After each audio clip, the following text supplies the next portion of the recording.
उनके राफेल हमारे शाहीनों के निशाने पर आए और अल्लाह के फजल से फेल हो गए।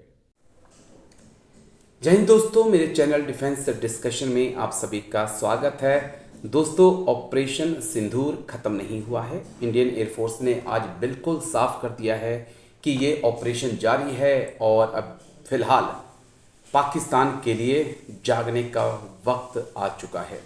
पाकिस्तान जो जीत का जश्न मना रहा है, पाकिस्तान जो एक बार फिर से अपने लोगों को गलत जानकारी दे रहा है, पाकिस्तान के चाहे प्रधानमंत्री हों और चाहे उनके मुल्ला मुनीर हों, वो इस सीज फायर को अपनी बड़ी जीत बता रहे हैं। लेकिन वो ये अपनी जनता को नहीं बता रहे हैं कि भारत से आई मिसाइलों को वो रोकने में नाकाम साबित हुए हैं। भारत उनके रावलपिंडी, जहां उनका आर्मी हेडक्वार्टर है, वहां तक पहुंचा है और भारत ने उनके 5 एयरवेज को तबाह किया है। लेकिन वो ये अपनी पब्लिक को बताने के लिए तैयार नहीं है। लेकिन सीज फायर का पाकिस्तान ने कल ही, यानी कि पिछले कल शनिवार को ही उसे वायलेट कर दिया था। उन्होंने फायरिंग करना शुरू कर दिया था और उसके बाद आज पूरा दिन एक बार फिर से प्रधानमंत्री के आवास पर चर्चा का सिलसिला, मीटिंग का सिलसिला जारी रहा। पूरा दिन मीटिंग्स होती रही और अहम मीटिंग तो सुबह थी, जिसमें तीनों सेनाध्यक्ष NSA डोभाल, रक्षा मंत्री राजनाथ सिंह, विदेश मंत्री S जयशंकर शामिल थे। और यहाँ से एक इशारा मिला है कि चीज़ें अभी बंद नहीं हुई हैं। भारत के दिमाग में कुछ ऐसा चल रहा है जो पाकिस्तान सोच नहीं पा रहा है। क्योंकि मेरा मानना है एक फौजी होने के नाते कि ये बदला अधूरा है। हमने इस ऑपरेशन से, अगर इस ऑपरेशन को प्रधानमंत्री मोदी यहीं ख़त्म कर देते हैं तो इस ऑपरेशन से हमने कुछ हासिल नहीं किया। मैं उन लोगों में हूं जो कभी भी प्रधानमंत्री मोदी की नीतियों के समर्थन में नहीं रहे हैं, चाहे वो अग्निवीर हो, 3 कृषि कानून हो, तमाम ऐसी चीज़ें हैं। लेकिन इस ऑपरेशन के बाद मेरी सोच PM को लेकर बदली है। मैं ये मानने लगा हूं कि मैं गलत हूं और प्रधानमंत्री ठीक हैं। और ये लोकतंत्र हमें अधिकार देता है, क्योंकि जिस आतंक का सफाया जरूरी था, प्रधानमंत्री ने उसके लिए कदम उठाए। लेकिन इन कदमों को सर आगे बढ़ने दीजिए, ये आपसे रिक्वेस्ट है। इन कदमों को पीछे मत मोड़िए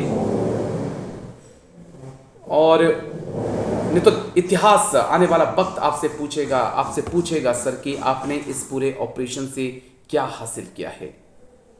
और ये मैं नहीं कह रहा हूँ, ये कई सेनाध्यक्ष जो हैं, जनरल BP मलिक सर जो कारगिल वॉर के वक्त जो हैं आर्मी चीफ थे, उन्होंने भी पूछा है कि इतिहास आपसे पूछेगा कि इस पूरे ऑपरेशन से आपने क्या हासिल किया है। कुछ और जनरल्स हैं जिन्होंने भी ये सवाल खड़े किए हैं, क्योंकि ये वो वक्त है सर जब हम आतंकी गर्दन तक पहुंच चुके हैं। जो मुल्ला मुनीर जगलर बिन अपनी बता रहा था, उस विन को दबाने का वक्त आ गया है सर। और अगर आप यहां से पीछे हटेंगे तो सेना के मोरल के ऊपर, जवान जो हमारे देश के नागरिक हैं, उनके ऊपर भी असर पड़ेगा। क्योंकि मैं एक स्पष्ट बात आपसे कह दूं तो पहलगाम में 27 लोगों को आतंकियों ने चुन चुन कर मारा।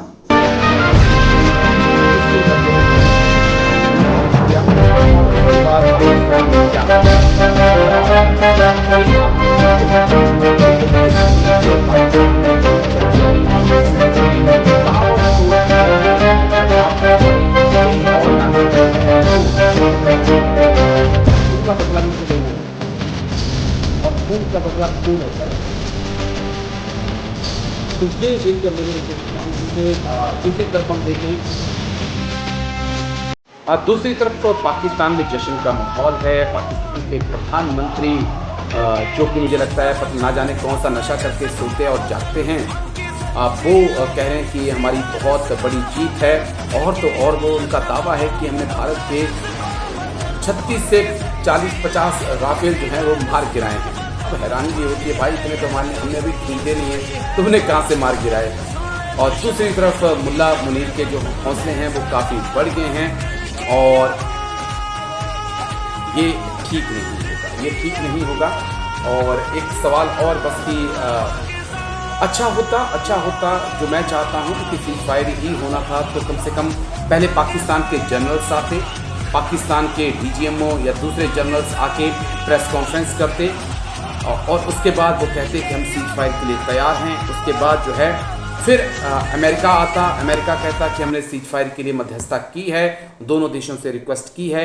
उसके बाद फिर भारत प्रेस कॉन्फ्रेंस करता, तो वो बात होती जो हम चाहते हैं, ताकि दुनिया को पता चलता कि ये सीज फायर जो है वो पाकिस्तान की रिक्वेस्ट पर किया गया है। अब आप कितना चिल्ला लीजिए कि पाकिस्तान ने कहा, डीजीएमओ ने उनके फ़ोन किया, किसे पता है सर?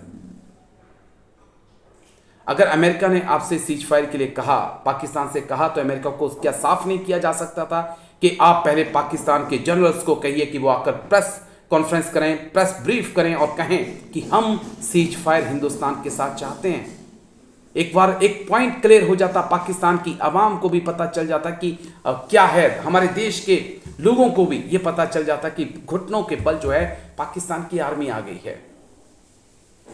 तो मैं हैरान हूं इस बात को लेकर। पहले पाकिस्तान प्रेस कॉन्फ्रेंस करता, फिर भारत करता, तो बात अच्छी लगती है।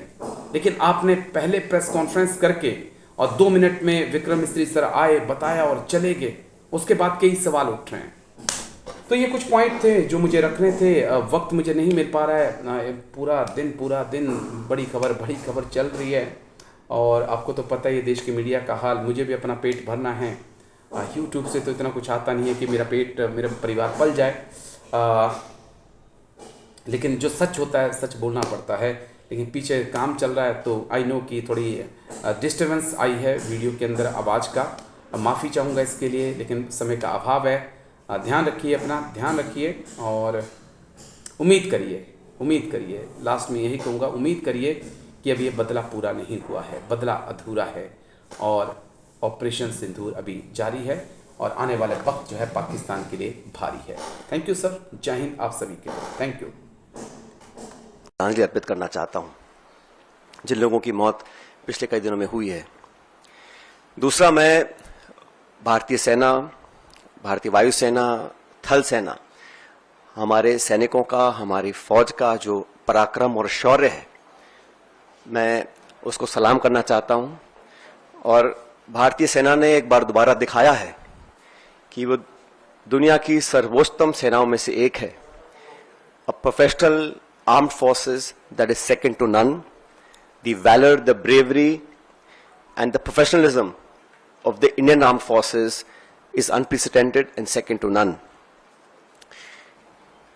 पिछले 24 घंटों का जो घटनाक्रम है बहुत तेजी से बदला है और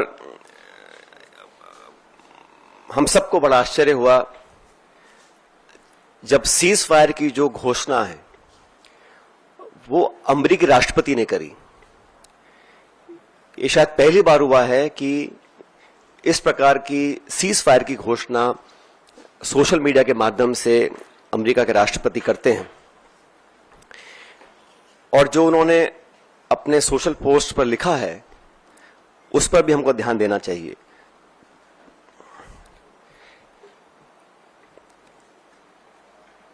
भारत और पाकिस्तान के बीच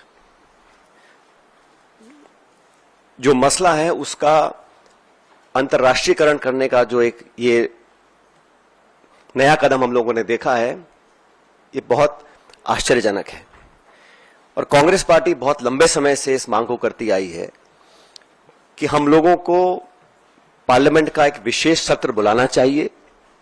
आप सबको याद होगा 1994 में कांग्रेस की सरकार में सर्वसम्मति से एक प्रस्ताव पारित किया था जहां पर पीओके को वापस लेने की सहमति संपूर्ण संसद के सभी सदस्यों ने एक स्वर में ली थी। 1994 का जो रेजोल्यूशन है, समय आ गया कि उसको हमें दोबारा दोहराना चाहिए। और इस पूरे प्रकरण में पहलगांव के आतंकी हमले के बाद देश में शायद पहली बार अनप्रेसिडेंटेड और एक तरफा समर्थन भारत सरकार को सब पक्षों से मिला। सभी दल, सभी विचारधारा, 140 करोड़ लोग भारत सरकार के साथ खड़े रहे और हमने साफ कहा था कि पहलगाम में जो आक्रमण हुआ है वो भारत की आत्मा पे आक्रमण है और इसका